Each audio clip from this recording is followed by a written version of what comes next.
पंचायती राज अधिनियम पढ़ रहे हैं हम शॉर्ट में। छत्तीसगढ़ की जो धाराएं हैं उनके बारे में, ठीक है। तो चलिए आज हम देखने वाले हैं अध्याय 10 छत्तीसगढ़ पंचायती राज अधिनियम के अंतर्गत। अध्याय 10 में नियंत्रण के बारे में बताया गया है। क्या करना है? नियंत्रण के बारे में। 10 में क्या है? नियंत्रण है। किसी का क्या है, धाक होता है, बहुत पावर होता है, धाक होता है, तो क्या करता है, किसी भी चीज़ को नियंत्रण करने की कोशिश करता है। तो इस प्रकार आप याद रखिएगा कि 10 में क्या है? नियंत्रण है। अध्याय 10 में क्या है? नियंत्रण के बारे में बताया गया है, ठीक है। तो चलिए देखते हैं आर्टिकल 84 को। 84 पंचायतों के कार्यों का निरीक्षण, ठीक है। पंचायतों के कार्यों का निरीक्षण के बारे में धारा 84 कहता है। धारा 85 क्या कहता है? आदेश आदि का निष्पादन और निलंबित करने की शक्ति। आदेशों का आदियों जो भी हैं इनको निष्पादन करना और निलंबित करने की शक्ति के बारे में धारा 85 कहता है। धारा 86 क्या कहता है? कतिपय मामलों में, यानी जो उपयुक्त कोई मामला है उसमें पंचायतों को संकर्मों का निष्पादन करने के लिए आदेश देने की जो राज्य सरकार जो है उसकी शक्ति है, उसके बारे में बताया है कि जो कतिपय मामले हैं, जो कुछ भी मामले हुए हैं उनमें पंचायतों को संकर्मों का निष्पादन करने, यानी कर्मों का निष्पादन करने के लिए आदेश देने की शक्ति है किसका? राज्य सरकार का। उसके बारे में वर्णन जो है वो 86 में मिलता है, धारा नंबर 86 में, ठीक है। फिर धारा 87 क्या कहता है? सरकार की शक्ति व्यतिक्रम, शक्तियों के दुरुपयोग आदि के लिए पंचायतों को विघटित करने की राज्य सरकार की जो शक्तियां हैं उसके बारे में धारा 87 है। धारा 87, ठीक है।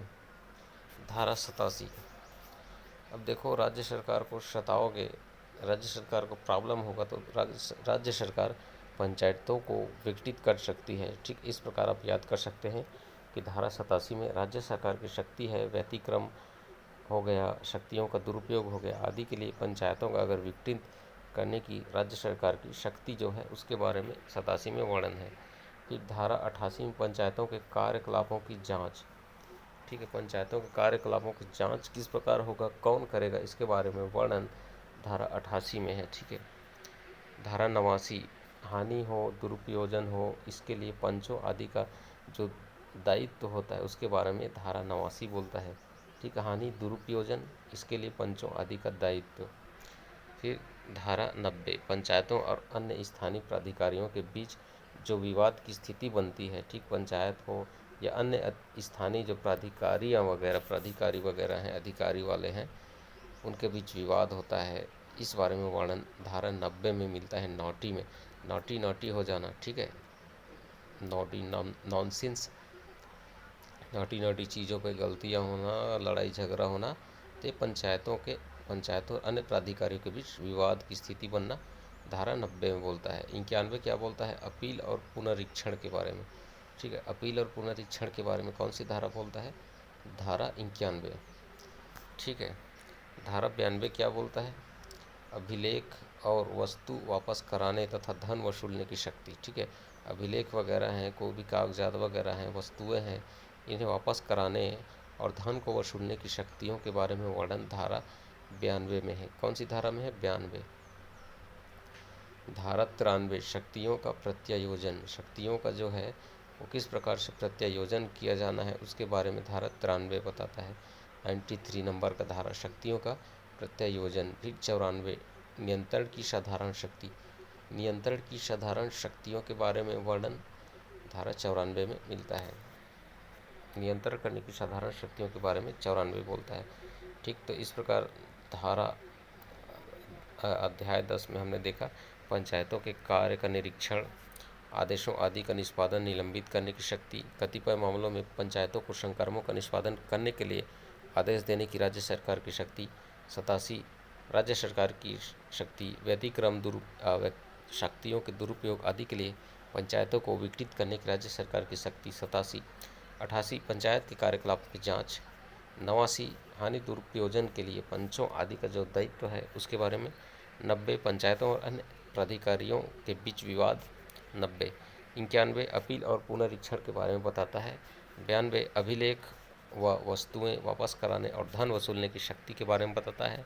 93 शक्तियों के प्रत्यायोजन के बारे में बताता है। 94 नियंत्रण की साधारण शक्ति के बारे में बताता है। ठीक, उसके बाद हम आ जाते हैं अध्याय 11। इसमें है नियम और उपविधियाँ।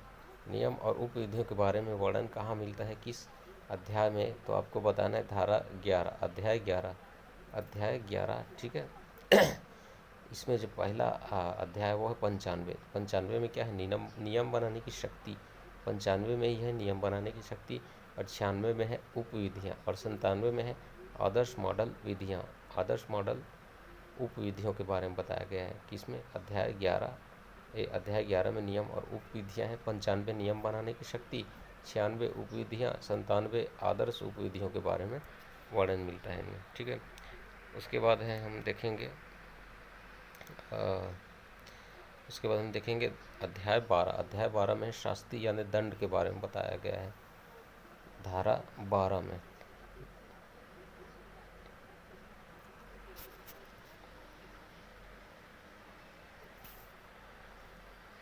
अब इसमें है निर्हरित हो जाने पर पंच सदस्य, सरपंच, उप सरपंच, अध्यक्ष, उपाध्यक्ष की हैसियत में कार्य करने के लिए शास्ति। ठीक है।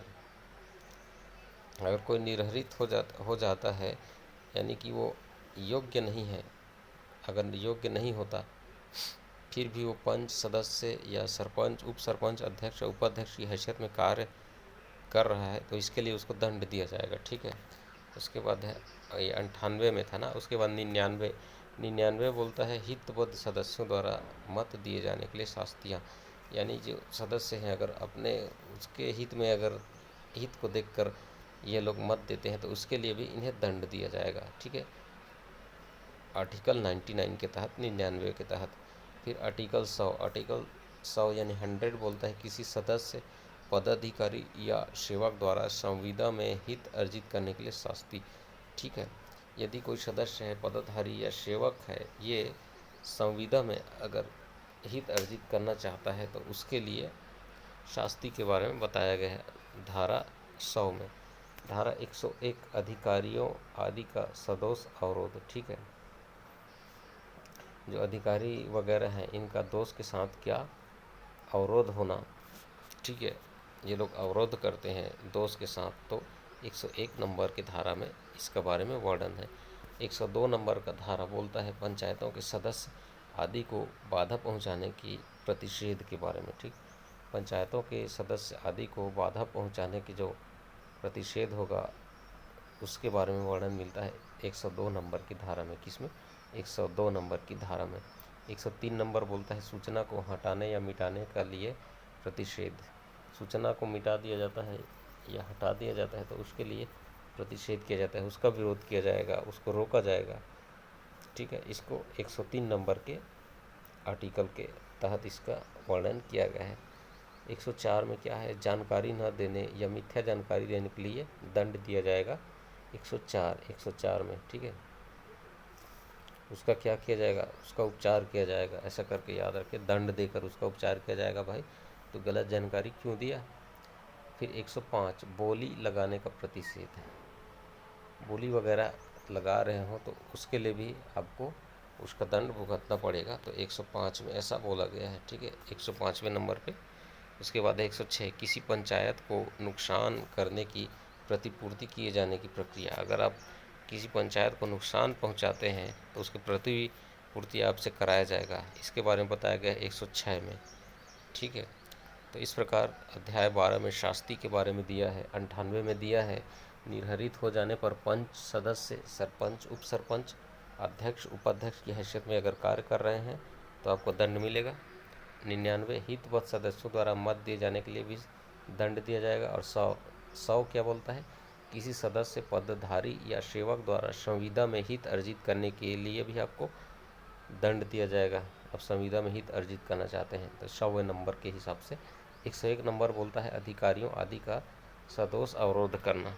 102 बोलता है पंचायतों के सदस्य आदि को बाधा पहुंचाने के लिए प्रतिषेध। 102 पंचायतों के सदस्य आदि को बाधा पहुंचाने का प्रतिषेध। 103 सूचना को मिटाने या हटाने का प्रतिषेध। 104 जानकारी न देने या मिथ्या जानकारी देने के लिए दंड।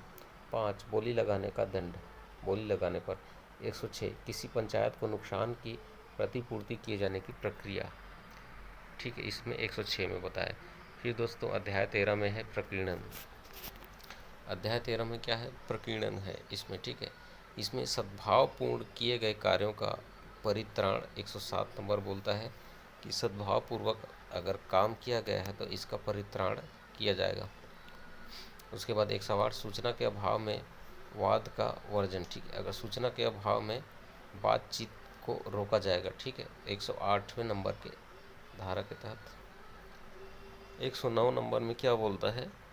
सदस्यों, अधिकारियों आदि के विरुद्ध कतिपय वादों में प्रतिवाद पंचायत के खर्चे पर किया जाएगा, ठीक है। तो 109 नंबर बोलता है जो सदस्य हैं, अधिकारी आदि के विरुद्ध जो ऊपर मामले हुए हैं, वाद हुआ है, इन वादों में प्रतिवाद जो होगा, जो वाद हो उनका जो प्रतिवाद किया जाएगा तो ये पंचायत के खर्चे पर किया जाएगा। 109 नंबर का धारा ऐसा कहता है। 110 नंबर कहता है कि कर आदि के संबंध में अन्य कार्यवाही वगैरह नहीं किया जाएगा, ठीक है। कर आदि के संबंध में अन्य कार्यवाही का वर्जन है। 110 में ऐसा बताया है कि भाई, ठीक है। 111 बोलता है पंचायत के सदस्य या सेवक जो हैं वही लोक सेवक कहलाएंगे। पंचायत के सदस्य ही लोक सेवक कहलाएंगे। 111 नंबर बोलता है 111 नेल्सन, ठीक है। पंचायत के सदस्य सेवक या लोक सेवक होंगे।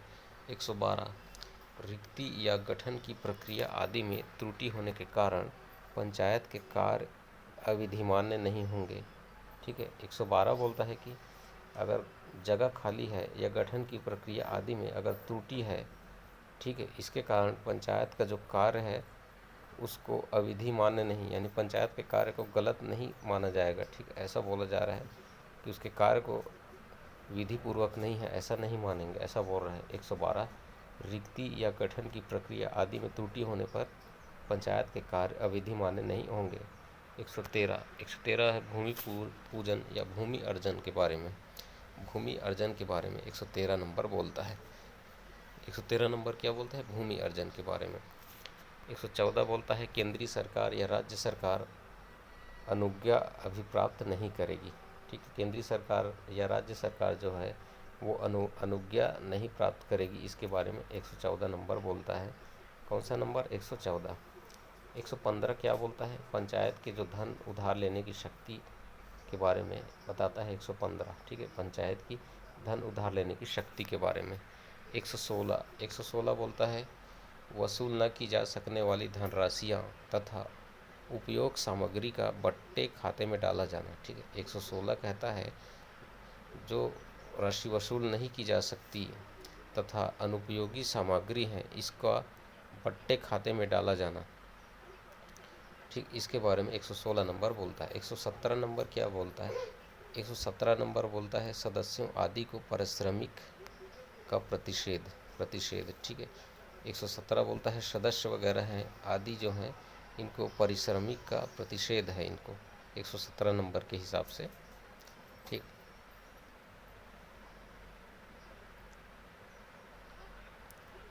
एक 118 बोलता है पंचायत के अभिलेख आदि का निरीक्षण किया जा सकेगा, 118, ठीक है। 118वें नंबर आर्टिकल के अनुसार जो पंचायत का अभिलेख होता है उनका निरीक्षण किया जा सकेगा।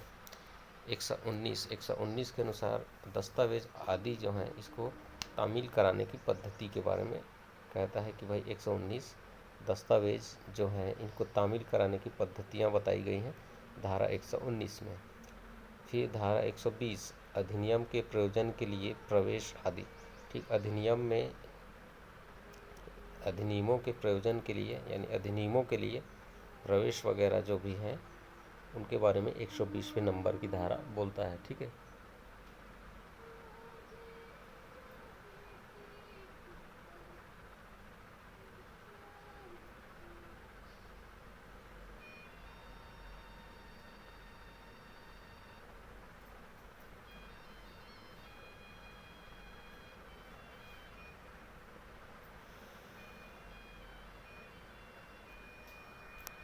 फिर धारा 121 निर्वाचन मामलों में न्यायालयों द्वारा हस्तक्षेप का वर्जन, ठीक है।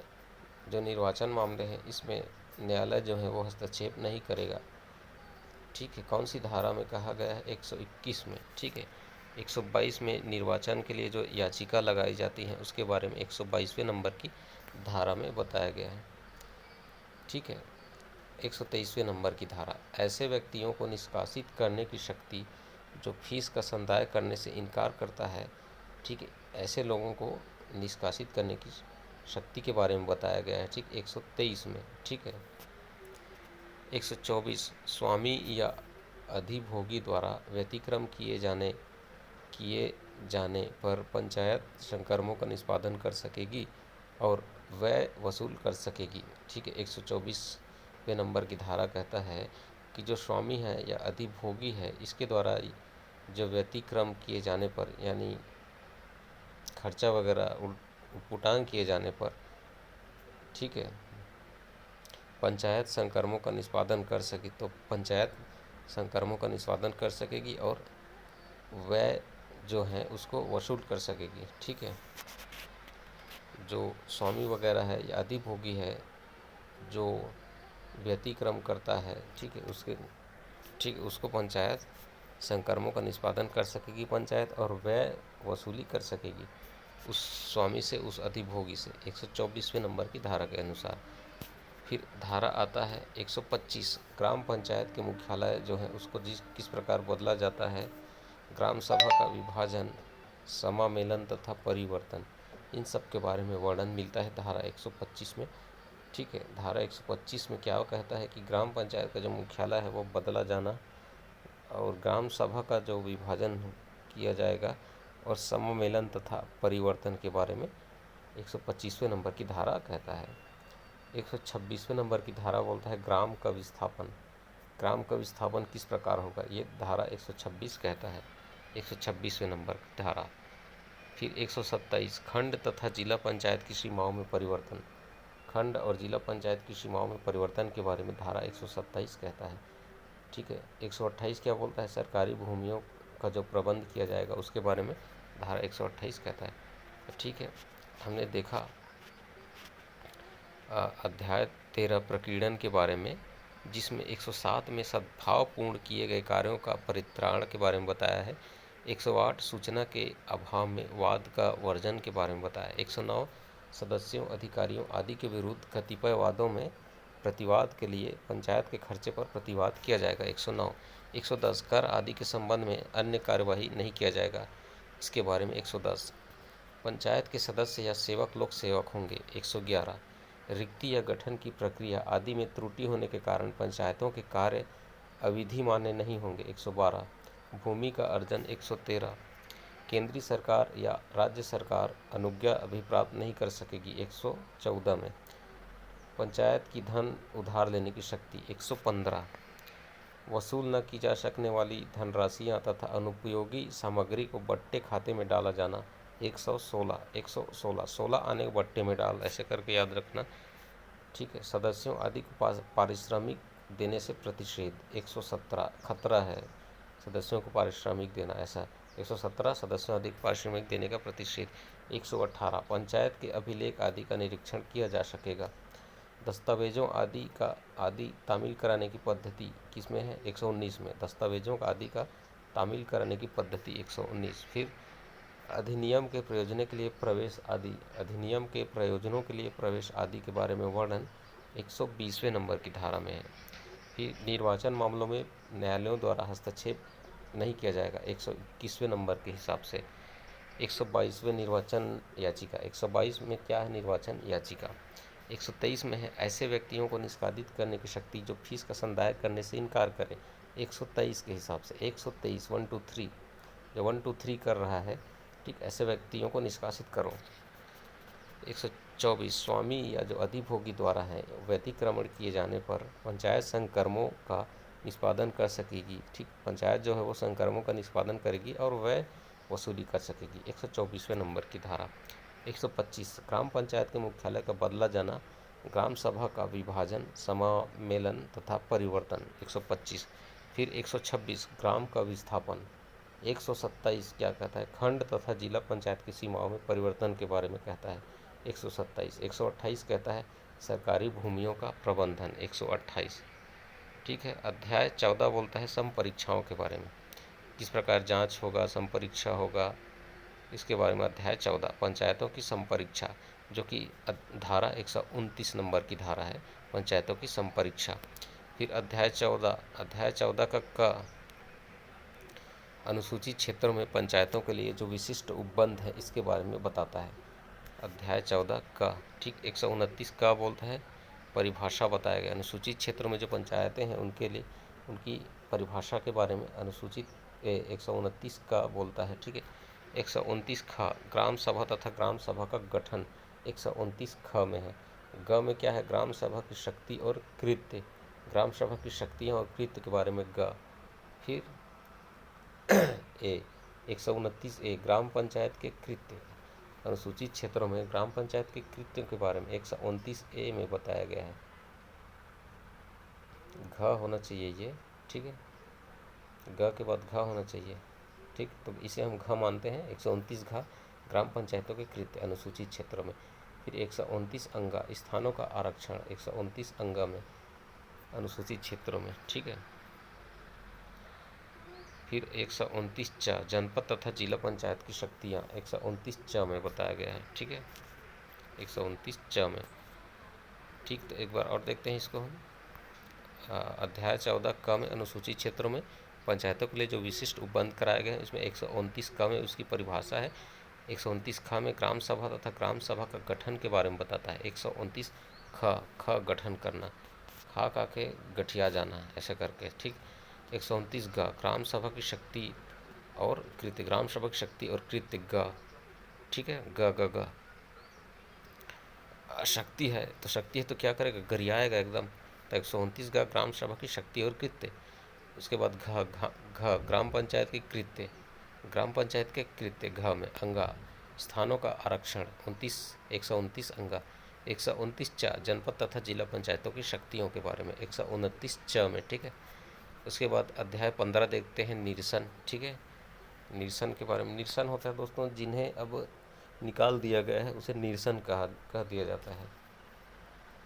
ठीक है, इसमें 130 में है निरसन तथा व्यावृत्ति के बारे में। ठीक है, कौन कौन सी चीज़ों को निकाला गया है वो 130वें नंबर के आर्टिकल को जब हम डिटेल पढ़ेंगे तब उसमें पता चलेगा। 131 में है विद्यमान स्थायी कर्मचारियों के संबंध में व्यावृत्तियों के बारे में वर्णन है। 131वें नंबर की धारा में विद्यमान जो भी स्थायी कर्मचारी हैं उनके संबंध में व्यावृत्तियाँ। 132 में है कठिनाइयाँ दूर करने की शक्ति, 132 में है। ठीक है, इसमें फिर 4 अनुसूचियाँ भी हैं। ठीक है, ठीक दोस्तों, तो इस प्रकार छत्तीसगढ़ पंचायती राज का सभी आर्टिकल्स और अध्याय समाप्त हुए इस वीडियो के माध्यम से। ठीक, इसके बाद हम इसका डिटेलिंग करेंगे एक एक आर्टिकल का। ठीक है।